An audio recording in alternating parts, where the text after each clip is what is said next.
साल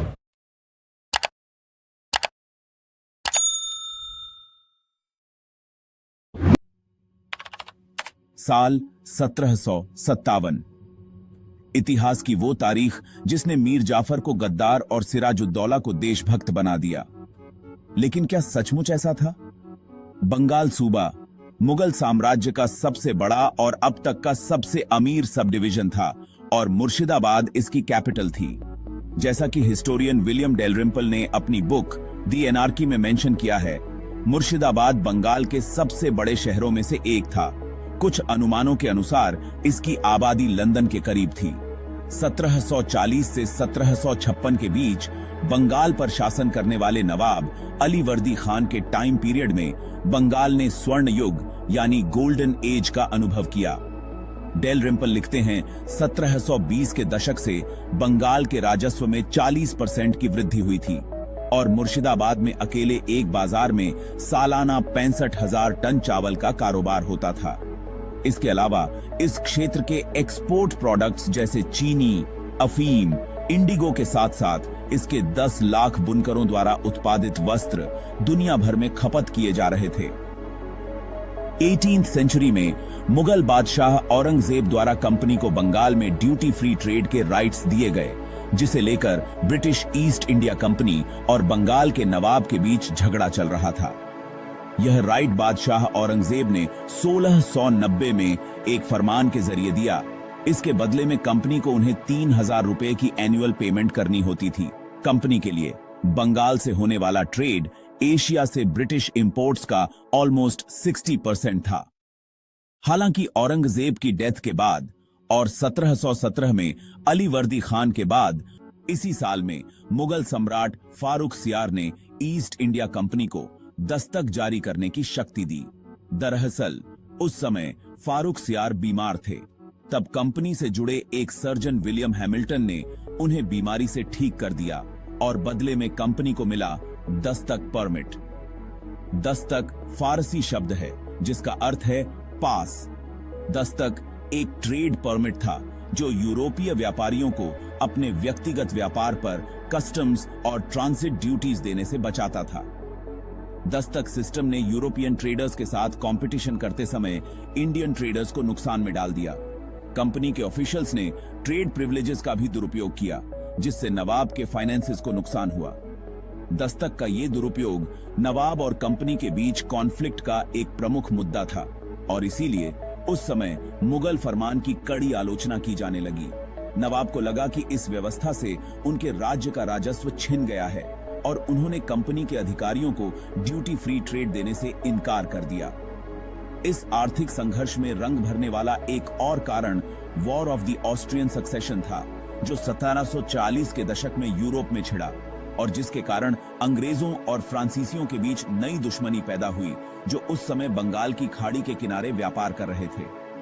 अलीवर्दी खान ने इन दोनों शक्तियों को नियंत्रण में रखा था और उन्हें किसी भी तरह की खुली दुश्मनी से मना किया था। ब्रिटिश कंपनी को फ्रेंच अटैक से नवाब की प्रोटेक्शन मिलने पर संदेह था, इसलिए उन्होंने खान के आदेशों को ठुकराकर कलकत्ता की किलेबंदी शुरू कर दी थी। 1756 में जब 23 वर्षीय मिर्जा मोहम्मद सिराजुद्दौला गद्दी पर बैठा तो संघर्ष चरम पर पहुंच गया। अलीवर्दी खान के शासन को इस क्षेत्र का स्वर्ण युग कहा जाता था, लेकिन उनके पोते सिराजुद्दौला से मुर्शिदाबाद का लगभग पूरा दरबार नफरत करता था। डेलरिम्पल अपनी किताब में लिखते हैं कि उस दौर के कई स्रोतों में चाहे फिर वो फारसी, बंगाली, मुगल, फ्रेंच, डच या अंग्रेजी हो, सिराज के बारे में अच्छी बात नहीं कहता था। समकालीन दरबारी इतिहासकार और रिश्तेदार गुलाम हुसैन खान ने लिखा, सिराजुद्दौला का चरित्र अज्ञानता और व्यभिचार का मिश्रण था। राजकुमार के लापरवाह व्यवहार, उसकी कठोर भाषा और उसके कठोर हृदय के कारण उसके सरदारों और सेनापतियों में पहले से ही उसके प्रति नापसंदगी की भावना थी। सत्ता में आने के बाद सिराजुद्दौला ने मुर्शिदाबाद दरबार के कुछ सबसे महत्वपूर्ण सदस्यों को अलग थलग कर दिया था, जिनमें सबसे महत्वपूर्ण बंगाल के महान बैंकर जगत सेठ भी थे। 1707 में मानिक चंद ने राजकुमार फर्रुखसियर को मुगल सम्राट बनने के लिए आर्थिक रूप से मदद की। इनाम में फर्रुखसियर ने परिवार के मुखिया मानिक चंद को जगत सेठ की उपाधि दी, जिसका अर्थ है दुनिया का बैंकर या व्यापारी। जगत सेठ वही थे जिसने अपनी चालों के माध्यम से अलीवर्दी खान को सिंहासन पर बिठाया था। यह सर्वविदित था कि जो कोई भी बंगाल पर शासन करना चाहता था वह सेठों का पक्ष लेकर रूल करता था। सिराजुद्दौला ने अपने शासनकाल के दौरान ही उनके साथ संघर्ष करके ठीक इसके ऑपोजिट किया। लेकिन ऐसा व्यक्ति राजा कैसे बना? दरअसल घसीटी बेगम, जो अलीवर्दी खान की सबसे बड़ी बेटी और सिराजुद्दौला की चाची थीं। घसीटी बेगम और उनके पति नवाजिश खान ने निसंतान होने के कारण सिराजुद्दौला के बड़े भाई इकराम उद्दौला को गोद लिया था, जो चेचक से न मरे होते तो सिंहासन के उत्तराधिकारी होते। दरबार में सिराजुद्दौला की स्टेटस को देखते हुए ब्रिटिश ईस्ट इंडिया कंपनी सहित काफी लोगों को उम्मीद थी कि अलीवर्दी खान अपने दामाद को अपना उत्तराधिकारी नियुक्त करेंगे। दुर्भाग्य से नवाजिश खान भी अपने दत्तक पुत्र की मृत्यु के तुरंत बाद शोक में मर गए। नतीजतन सिराजुद्दौला को उनकी चाची की इच्छा के विरुद्ध नवाब घोषित किया गया। अपने दादा के निधन के बाद सिराजुद्दौला ने सबसे पहले जो काम किया वह था बेगम के महल पर हमला करना, उनके घरेलू सैनिकों को मारना या निरस्त्र करना और उनकी सारी संपत्ति जब्त करना। शक्तिशाली पंजाबी खत्री बैंकर ओमीचंद और नादिया के राजा कृष्णचंद्र रे, जो खुद को बंगाल के एकमात्र सम्राट के रूप में पेश कर रहे थे, वो भी नए नवाब को नापसंद करते थे। शेखर बंद्योपाध्याय अपनी किताब from Plassey to partition a history of modern India में बताते हैं कि सिराज एक युवा नवाब था और ऐसा होने के कारण दरबार के भीतर पुराने अभिजात वर्ग उसे स्वीकार नहीं कर सके। मीर जाफर, जो सिराजुद्दौला का खून का रिश्तेदार था और उसका सैन्य जनरल था, दरबार के अधिकारियों और रिश्तेदारों के एक बड़े समूह का हिस्सा था जो सिराज के प्रवेश से दुखी थे, और इस तरह मीर जाफर खुद नवाब बनने का सपना देखने लगा। मुर्शिदाबाद में इस उग्र आंतरिक राजनीति के बीच ब्रिटिश एक्सपेंशन का खतरा नवाब पर मंडरा रहा था। कलकत्ता में नए किले नवाब सिराजुद्दौला के लिए एक चुनौती थे। जब अंग्रेजों ने नवाब की चेतावनियों का पालन करने से इनकार कर दिया, तो बाद में कासिम बाजार में अंग्रेजी कारखाने पर हमला करके नवाब सिराजुद्दौला ने अपनी ताकत दिखाई।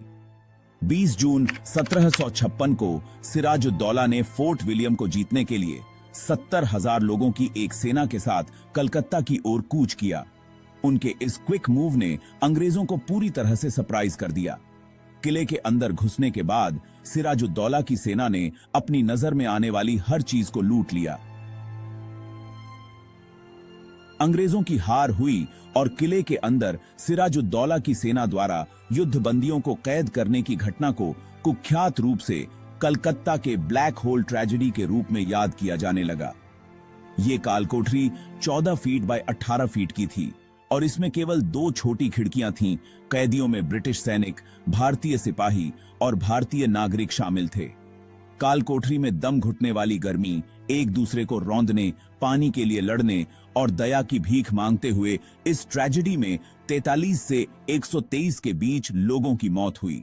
डेलरिम्पल लिखते हैं, इस घटना ने भारत में रहने वाले अंग्रेजों के बीच कई पीढ़ियों तक धार्मिक आक्रोश की लहर पैदा की और 150 साल बाद भी ब्रिटिश स्कूलों में इसे भारतीयों की अनिवार्य बर्बरता के प्रदर्शन के रूप में पढ़ाया जा रहा था।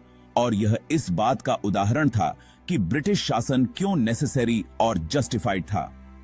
1 साल के भीतर कंपनी ने एक युवा और महत्वाकांक्षी रॉबर्ट क्लाइव के सैन्य अधिकार के तहत जवाबी कार्रवाई की, जो घेरिया में मराठा किले पर कब्जा करने के बाद मद्रास से आया था। कंपनी नवाब के दरबार के अंदर असंतुष्ट गुट के बारे में भी जानती थी और उसने इस आंतरिक फूट का फायदा उठाने में समय बर्बाद नहीं किया। उन्होंने मिलकर नवाब के खिलाफ साजिश रचनी शुरू कर दी और युद्ध की तैयारी शुरू की।